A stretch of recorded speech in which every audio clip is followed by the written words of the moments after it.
नमस्कार, मैं अदिति शर्मा दूरदर्शन किसान चैनल पर आप सभी का स्वागत करती हूँ।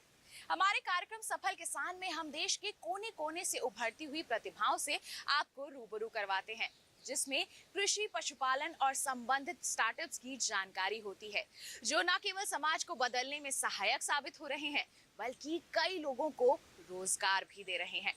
आज के हमारे इस अंक में हम आपको मिलवाएंगे एक ऐसे किसान परिवार से जो कृषि की कई विधाओं को आगे बढ़ा रहा है। जी हाँ, एक तरह से ये परिवार इंटीग्रेटेड फार्मिंग से मोटा मुनाफा कमा रहा है। तो फिर चलिए इस सफल किसान परिवार से मिलने के लिए रुख करते हैं अगरतला के उदयपुर का।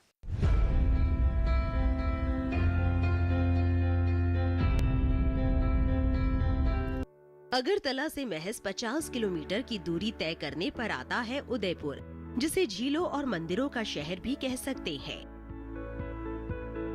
प्राकृतिक सौंदर्यता से भरा ये शहर आपको कई ऐतिहासिक विरासतों को समेटे नजर आएगा। हरियाली के बीच से गुजरते रास्ते इसे और सुंदर बना देते हैं। वहीं इन नजारों में चार चांद लगाते हैं यहाँ के खेत और बाग। ज्यादातर किसान पारंपरिक खेती, चाय और रबड़ के बागान से अपनी जीविकोपार्जन करते हैं,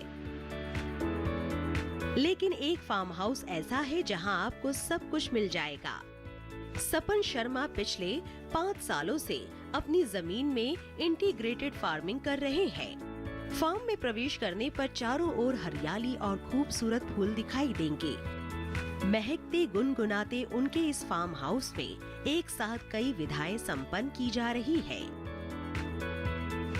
जिसमें बागवानी, सब्जियों की खेती, रबड़ प्लांट, फूलों की खेती, मछली पालन, मुर्गी पालन, शुकर पालन शामिल है। इतने बड़े काम को सपन जी अकेले नहीं संभालते हैं, बल्कि उनकी बेटी और दामाद ने अपनी अपनी जिम्मेदारी बखूबी संभाल रखी है।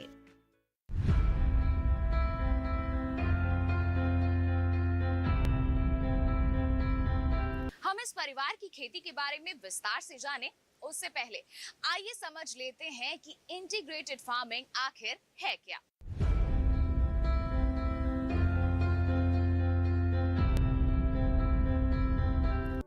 कम संसाधनों में ज्यादा से ज्यादा मुनाफा कमाने के लिए किसान एकीकृत कृषि की ओर रुख कर रहे हैं। एकीकृत कृषि में कृषि के विभिन्न घटक जैसे फसल उत्पादन, पशुपालन, फल सब्जी उत्पादन, मधुमक्खी पालन और वानिकी को इस प्रकार व्यवस्थित किया जाता है कि ये एक दूसरे के पूरक होकर साथ साथ वृद्धि करते हैं। इस तकनीक में लागत कम आती है और कम समय में ज्यादा मुनाफा होता है। इसीलिए छोटे और सीमांत किसानों के लिए ये प्रणाली किसी वरदान से कम नहीं। एकीकृत कृषि प्रणाली से संसाधनों की क्षमता, उत्पादकता और लाभ में इजाफा तो होता ही है। इसके अलावा इस व्यवस्था से पर्यावरण को सुरक्षित रखना भी आसान हो जाता है। ये सर्व लाभ व्यवस्था एक तरह से स्व संपोषित प्रणाली है। इसमें अवशेषों के चक्रीय व जल और पोषक तत्वों का लगातार प्रवाह और उपयोग होता रहता है, जिससे कृषि लागत में कमी आती है और किसानों की आमदनी में वृद्धि तो होती है, साथ ही रोजगार के अवसर भी बढ़ते हैं। एकीकृत कृषि प्रणाली में एक उद्यम दूसरे उद्यम पर निर्भर होता है। अगर किसान बागवानी कर रहे हैं तो मधुमक्खी पालन सरलता से किया जा सकता है। इसी तरह मछली पालन के साथ साथ सिंघाड़े की खेती, बत्तख पालन, शुकर पालन और केले की खेती आसानी से की जा सकती है। इस तकनीक के इस्तेमाल से मिट्टी की उर्वरा शक्ति में बढ़ोतरी होती है। किसान के परिवार को न सिर्फ पूरे वर्ष रोजगार मिला, बल्कि आय में भी बढ़ोतरी हो रही है।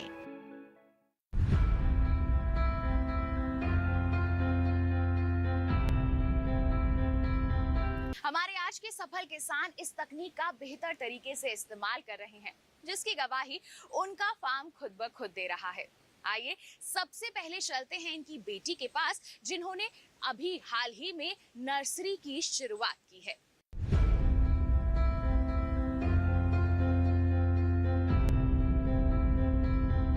कोविड काल एक ऐसा समय था जिसका असर हर किसी के जीवन पर पड़ा। इस दौर का सामना पियांकी जी ने भी किया। उनकी गारमेंट की शॉप है, जिससे कोविड के पहले अच्छी खासी आमदनी हो जाती थी। लेकिन कोविड काल में उससे आय मिलना लगभग बंद सा हो गया। ऐसे में पियांकी को तलाश थी ऐसे विकल्प की जो उन्हें और उनके परिवार को सहारा दे सके, साथ ही जिसकी मांग कभी कम ना हो। पियांकी के पास उनके माता पिता की थोड़ी सी जमीन थी जिसमें उन्होंने खेती करने का विचार किया। वो अपने इस विचार के साथ कृषि विशेषज्ञों से मिली जिन्होंने उन्हें फूलों की खेती और नर्सरी का रास्ता सुझाया। पियांकी ने अपने इस सफर को कोविड काल में ही शुरू किया और शुरुआत में आर्किड, जरबेरा, एंथूरियम फूल उगाने शुरू किए। उनके ये फूल पॉली हाउस में विशेष देखभाल में बड़े हो रहे हैं। मेरा एक गारमेंट्स का शॉप हुआ करता था, अभी भी है, लेकिन 2019 में कोरोना के बाद वो थोड़ा डाउन हो गया। बिज़नेस का जो फ्लो था वो थोड़ा ख़राब हो गया। तो उसके बाद मैं सोच रही थी कि क्या करूँ, क्या ना करूँ। देन सोचा कि कुछ डिफरेंट किया जाए, जो करके मैं खुद भी मेरा इनकम सोर्स ठीक रहे और दूसरों को भी मैं कुछ जॉब का अपॉर्चुनिटी दे सकूँ। तो फिर मैंने दो तरीके की मतलब सोचा कि एक एग्रीकल्चर को लेकर करूँ कुछ, और दूसरा जो है जो हेल्थ है उसको हेल्थ डिपार्टमेंट है उसको लेके। तो मैंने सोचा ठीक है, लैंड अगर है तो मैं एग्रीकल्चर के ऊपर ही कुछ करती हूँ।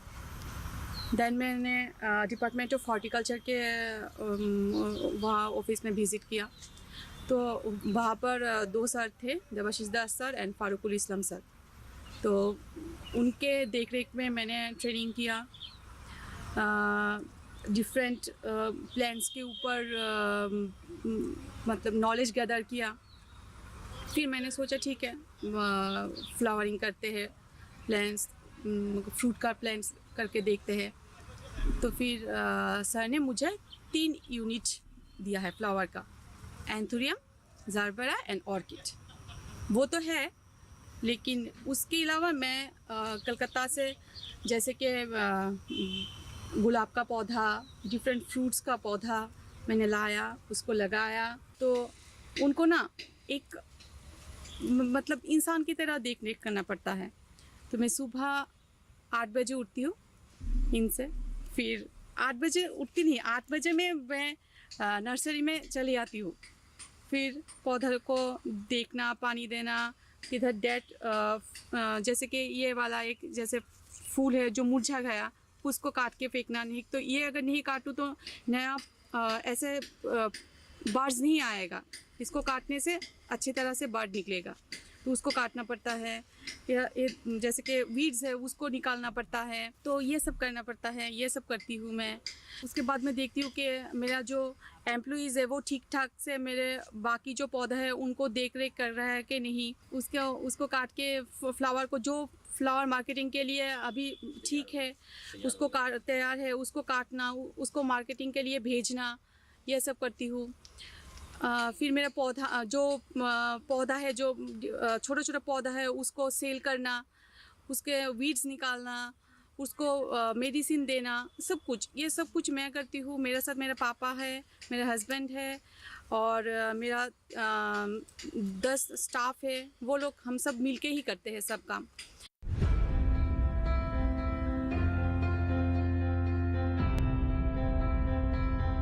कुछ समय पहले खाली पड़ी जमीन पर खिले हुए फूल पियांकी के मन को इतना लुभाए कि उन्होंने गुलाब की खेती की शुरुआत ही कर दी। अब वो इसकी बेहतर पैदावार किस तरह से लेती हैं, आइए उन्हीं से जानते हैं।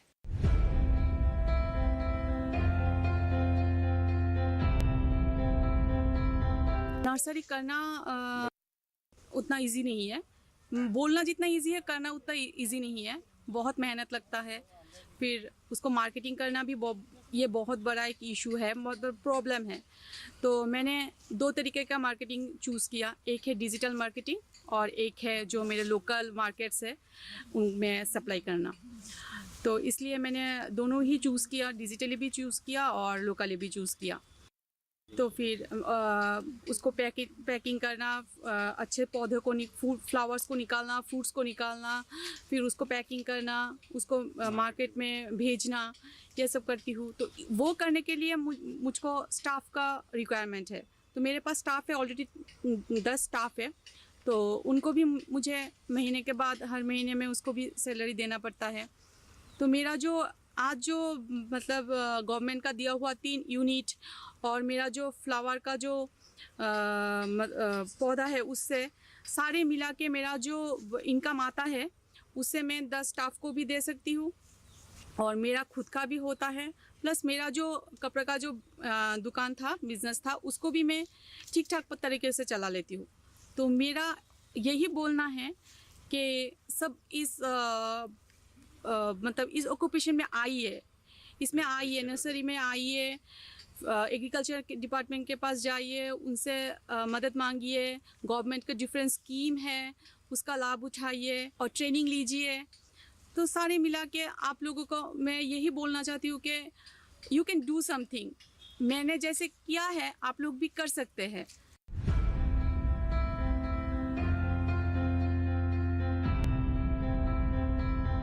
दोस्तों, कार्यक्रम में अभी फिलहाल वक्त हो चला है एक छोटे से ब्रेक का। आप कहीं मत जाइए। ब्रेक के बाद परिवार के अन्य सदस्यों से भी आपको मिलवाएंगे, उनके अनुभव भी आप तक पहुंचाएंगे। बने रहिए दूरदर्शन किसान पर, देखते रहिए कार्यक्रम सफल किसान।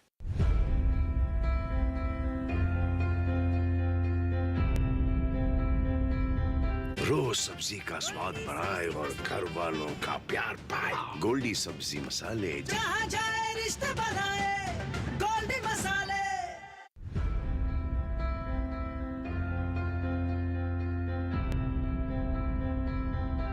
ब्रेक के बाद दूरदर्शन किसान के कार्यक्रम सफल किसान में आप सभी का फिर से स्वागत है। आइए अपने इस कारवां को आगे बढ़ाते हैं और चलते हैं विक्रम देवनाथ जी के पास उनकी बागवानी के बारे में जानने के लिए।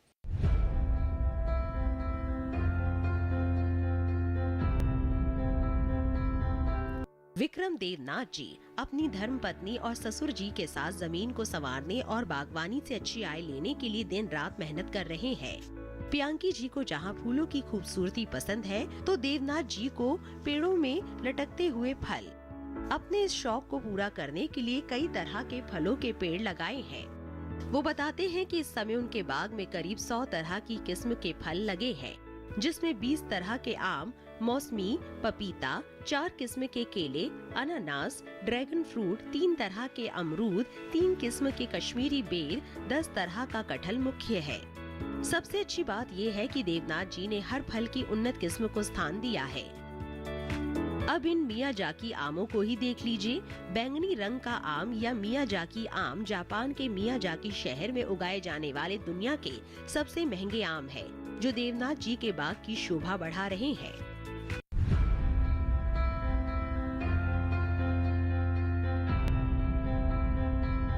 तो चलिए अब देवनाथ जी से जानते हैं कि वो अपने फलों की बिक्री कैसे करते हैं और कितना मुनाफा कमाते हैं।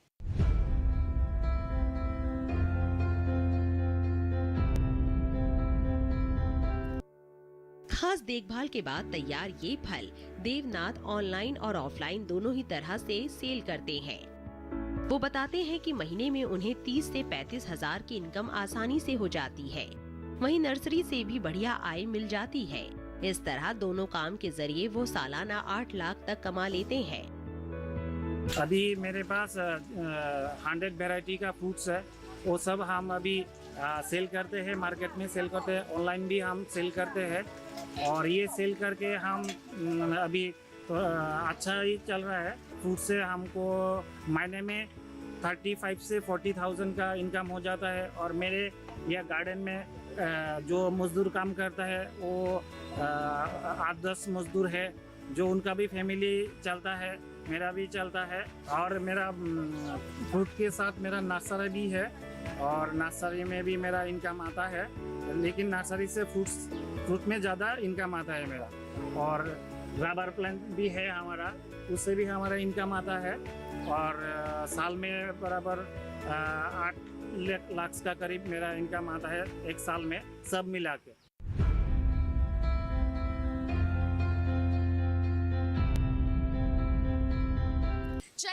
वक्त हो चला है किसान परिवार के तीसरे सदस्य से मिलने का, जो पशुपालन में बहुत ही अहम भूमिका निभा रहे हैं।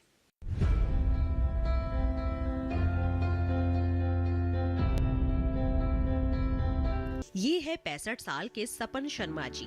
उम्र भले ही इनकी ज्यादा हो गई हो, लेकिन इनके इरादे आज भी बुलंद है। इसीलिए तो फार्म में आप इन्हें हर जगह पाएंगे। कभी पौधों की देखभाल कर रहे होते हैं, तो कभी पशुओं को आहार दे रहे होते हैं, और अक्सर तालाब में मछली पकड़ते भी देखा जा सकता है। सपन जी अपने इन प्रयासों से अपने सपने साकार करने में लगे हैं। करीब 30 बीघे में फैला उनका ये फार्म हर तरह से परिपूर्ण है। इसके अलावा उनके पास रबड़ का बाग भी मौजूद है, जिससे अच्छी इनकम हो जाती है।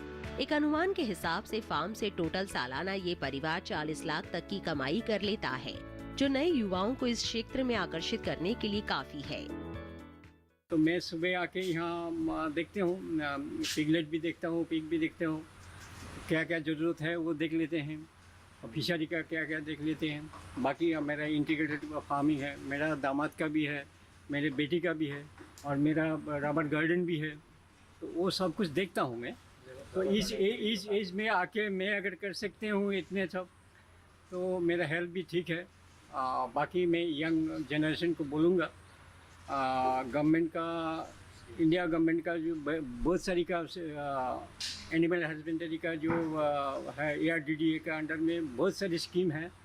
आप लोग जाइए, उसकी स्कीम में एंजॉय कीजिए, और खुद भी हेल्प हो जाएगा, एस्टेब्लिश हो जाएंगे, बाकी को भी एस्टेब्लिश कर सकते हैं आप।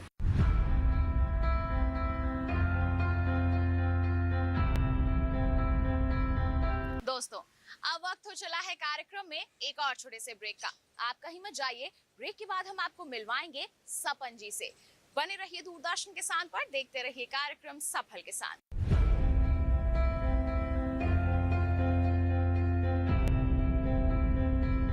रोज सब्जी का स्वाद बढ़ाए और घर वालों का प्यार पाए। गोल्डी सब्जी मसाले, जहाँ जाए रिश्ते बनाए गोल्डी मसाले।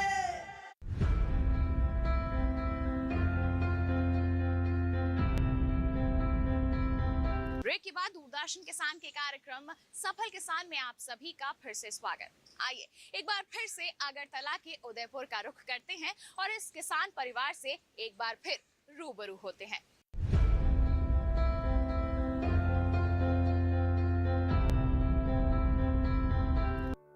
अपने इस नए काम को करते हुए सपन जी को भी मात्र 5 साल ही हुए हैं, लेकिन इतना व्यवस्थित फार्म देखकर आपको यकीन नहीं होगा, इतने कम समय में उन्होंने पशुपालन को इतने अच्छे मकाम तक पहुंचा दिया है। इसे और आगे ले जाने के लिए उन्होंने सरकार की योजना के लिए भी आवेदन दिया है, जिससे इजाफा कर काम आसान हो सकेगा। वो मानते हैं कि युवा वर्ग नौकरी की तलाश न करके सरकार की योजनाओं की सहायता से आत्मनिर्भर बन सकते हैं। यहाँ एक मेरा इंटीग्रेटेड फार्म है, पिगड़ी है। लास्ट 5 ईयर से मैं पिगड़ी कर रहा हूँ। पोल्ट्री भी है, फिशरी भी है, और मेरे बेटी का नर्सरी है, और मेरे दामाद का फ्रूट्स का गार्डनिंग है। टोटल मिला के ये इंटीग्रेटेड है। रबर प्लांटेशन भी है। तो लास्ट 5 ईयर से मैं कर रहा हूँ। मेरे अभी 30 के आसपास पिग है, इंक्लूडिंग पिगलेट। तो गवर्नमेंट ऑफ इंडिया का एक स्कीम है पिगड़ी का, थ्रू ARDDA। मैंने उसको अप्लाई किया है मेरे बेटे के नाम पे। तो यह सेंक्शन हुआ है। अभी मेरा 100 फीमेल होगा और 10 मेल होगा। तो इससे विदिन द 1 ईयर इसमें मेरा सोर्स ऑफ इनकम स्टार्ट हो जाएगा। अभी भी है, लेकिन जब स्कीम के अंदर जाएंगे तो उसके अंदर में जाके next 1 year, within the 1 year इसमें कम से कम 1500 के आसपास पिगलेट आएगा। तो इससे करीबन अगर गवर्नमेंट का रेट अगर पकड़ लेंगे तो 75 लाख के आसपास उसका सेल रेट आ जाएगा। तो उसका खाने का, और मेरा जो स्टाफ है करीबन 4-5 स्टाफ है, उसका सैलरी दे के गवर्नमेंट बैंक का लोन वगैरह जो भी है उसका रिकवरी करके ईयरली रफली 30 लाख के आसपास रह जाएगा।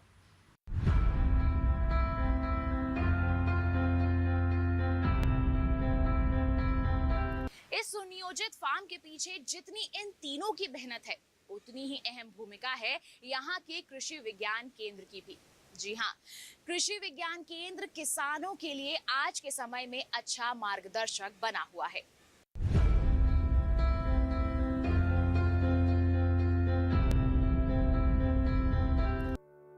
कृषि विज्ञान केंद्र एक जिला स्तरीय संस्थान है जो उत्पादन और उत्पादकता के बीच अंतर कम करने का प्रयास करता है। दक्षिण त्रिपुरा कृषि विज्ञान केंद्र ICAR अनुसंधान परिसर के प्रशासनिक नियंत्रण के तहत 30 मई 1984 को स्थापित किया गया। मौजूदा समय में कृषि विज्ञान, पौध संरक्षण, मत्स्य पालन, पशु विज्ञान, बागवानी के क्षेत्र में अहम भूमिका निभा रहा है। कृषि विज्ञान केंद्र द्वारा कृषि के क्षेत्र में प्रशिक्षण कार्यक्रम आयोजित किए जाते हैं जिसमें भागीदारी करके किसान ज्यादा से ज्यादा लाभ कमा सके। हम लोग का कृषि विज्ञान केंद्र दक्षिण त्रिपुरा जो है ये हम लोग का ICAR का अंडर में आता है, जो भारतीय कृषि अनुसंधान परिषद का नाम से जो परिचित है वो ICAR का अंडर का KVK है। और हम लोग के जो नॉर्थ ईस्ट का जो ICAR का जो क्षेत्र है वो क्षेत्र का KVK है। हम लोग बाकी जितना देश में जितना भी KVK है वो KVK जैसा है हम लोग काम करते हैं। मेन टारगेट है technology assessment and demonstration for its application जो है, और साथ में कैपेसिटी बिल्डिंग जो हम लोग ट्रेनिंग करते हैं, ये सब का प्रशिक्षण वगैरह देते हैं, ये सब भी आता है। इसको छोड़ के भी हम लोग एक्चुअली ये KVK में एक रिसोर्स सेंटर और नॉलेज सेंटर जैसा हम लोग इसमें हम लोग काम करते हैं। और ये जो डिस्ट्रिक्ट है ये डिस्ट्रिक्ट में करीबन नियरली लगभग 38% जैसा ट्राइबल पॉपुलेशन है और नियरली 5 लाख जैसा हम लोग का पॉपुलेशन है ये डिस्ट्रिक्ट में। और ये हम लोग का डिस्ट्रिक्ट का जो KVK कैंपस है, हम लोग का इंस्ट्रक्शनल फार्म है उस साइड में, वो फार्म एरिया 12.7 हेक्टेयर एरिया लेके ये फार्म है। तो हम पहले बताया कि हम लोग बाकी KVK जैसा टेक्नोलॉजी असेसमेंट, डेमोन्स्ट्रेशन, ट्रेनिंग या प्रशिक्षण ये सब मामले हम लोग काम करते हैं। और साथ में एक रिसोर्स सेंटर और नॉलेज सेंटर का हिसाब से ये KVK बहुत अच्छा से हम लोग एक्चुअली फार्मर्स के साथ बहुत कोर्डियली काम कर रहे हैं। और सबसे ये जो रिसोर्स सेंटर का एक कॉन्सेप्ट जो है ना, हम लोग फार्मर को इनपुट जैसे कि प्लांटिंग मटेरियल, सीड मटेरियल, बहुत बढ़िया सा नया जो अच्छा प्रजाति का सीड, ये सब दे के भी हम लोग फार्मर के साथ बहुत बढ़िया से कनेक्टिंग होके हम लोग अभी काम कर रहे हैं। ये लास्ट 1-2 साल में हम लोग जो KVK का जो वर्किंग पैटर्न है इसमें हम लोग क्या किया कि हम लोग इनकम और न्यूट्रिशन ये 2 एस्पेक्ट का ऊपर ज़्यादा ध्यान दिया गया है। जैसे कि हम लोग भारत सरकार की तरफ से भी ये 2 चीज़ को इनकम डबल करना है, इसके ऊपर हम लोग फ्रॉम 2018 बहुत काम किया। और ये मुझे बताते हुए खुशी हो रहा है कि हम लोग का KVK का अंडर में हम लोग 114 success story on doubling farmers income, जो फार्मर्स का इनकम डबल हो गया, इसके ऊपर भी हम लोग डॉक्यूमेंटेशन किया है। और ये छोड़ के हम लोग न्यूट्रिशन जो है ये एस्पेक्ट के ऊपर हम लोग ज़्यादा इम्पोर्टेंस भी दे रहे हैं। उसमें आ रहा है आपका बायो फोर्टिफाइड राइस और fish, actually main food item है ये डिस्ट्रिक्ट का। और जिसके कारण ये डिस्ट्रिक्ट में राइस, फिश ये सब के ऊपर स्पेशली बायोफोर्टिफाइड राइस वेराइटीज़, मेज ये सब के ऊपर भी हम लोग बहुत सारा काम किए हैं ये फार्मर्स लोगों के साथ। इसके बावजूद हम लोग का जो दक्षिण त्रिपुरा KVK है कृषि विज्ञान केंद्र, इसमें और एक इम्पोर्टेंट एरिया है हम लोग जिसमें काम किया, वो है integrated farming system. Integrated farming system जो है उसमें एक साथ बहुत सारा फार्मिंग सिस्टम को इकट्ठा करके उसमें बहुत सारा फ़ायदा होता है। एक है कि कॉस्टिंग रिड्यूस हो जाता है और एक साइड में हम लोग का इनकम जो है उसका भी फ़ायदेमंद होता है। और हम लोग लाइफ स्टॉक और फिशरीज ये 2 चीज़ के ऊपर एक्चुअली हम लोग का दक्षिण त्रिपुरा में ज़्यादा इंपॉर्टेंस दिया जा रहा है, क्योंकि लाइफ स्टॉक और फिशरीज इनकम जनरेशन के लिए, और मैं पहले भी बोला इनकम और न्यूट्रिशन ये 2 एस्पेक्ट के ऊपर हम लोग ज़्यादा इंपॉर्टेंस देते हैं। अभी इनकम जनरेशन के लिए लाइफ स्टॉक और फिशरीज इज़ वेरी गुड, क्योंकि ये त्रिपुरा में फिश का प्राइस जो है ना, पर केजी फिश आपका 300, 400, इवन 1200 रुपीज़ तक भी फिश है हम लोग का यहाँ पर। सो ये एक इनकम जनरेटिंग एंटरप्राइज है फिशरीज। इसके बाद हम लोग का लाइफ स्टॉक हो गया, पिगरी का बहुत अच्छा डिमांड है, डेयरी का बहुत अच्छा स्कोप है, अपॉर्चुनिटी है। ये सब दिशा में भी हम लोग किसानों को ज़्यादा इम्पोर्टेंस दे रहा है। हम लोग साउथ त्रिपुरा केवीके का तरफ से ट्राइबल सब प्लान के under tribal area 6-7 tribal villages है जिसमें हम लोग काम किया है। और ये ट्राइबल विलेजेस जो है वो सब विलेजेस को, फार्मर्स को डायरेक्ट बेनिफिट दे के, इनपुट मटेरियल, ट्रेनिंग, सपोर्ट सब कुछ दे के हम लोग ये सब काम में किया।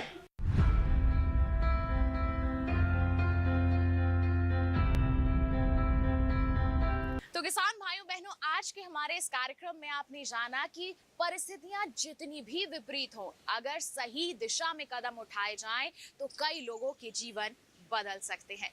जैसा इस किसान परिवार ने कर दिखाया है, आप भी निश्चित तौर पर कर सकते हैं। बस एक पहला कदम उठाने की जरूरत है। उम्मीद करते हैं कि आज के हमारे सफल किसान परिवार से मिलकर आप इनसे जरूर प्रेरित हुए होंगे। किसान भाइयों बहनों, आज के अंक में बस इतना ही, लेकिन चलते चलते कुछ विशेष जानकारियां और आप तक पहुंचा दें। हमारा ये कार्यक्रम दोबारा आपको देखना है तो रुक कर सकते हैं आप हमारे YouTube चैनल का। साथ ही ऐसी ही कोई दास्तान हम तक पहुंचानी है तो ईमेल कीजिए हमें। ईमेल ID है safalkisandd@gmail.com। आप हमें पत्र भी लिख सकते हैं। पता है हमारा सफल किसान, कमरा नंबर 77, CPC दूरदर्शन, खेलगांव, नई दिल्ली 110049।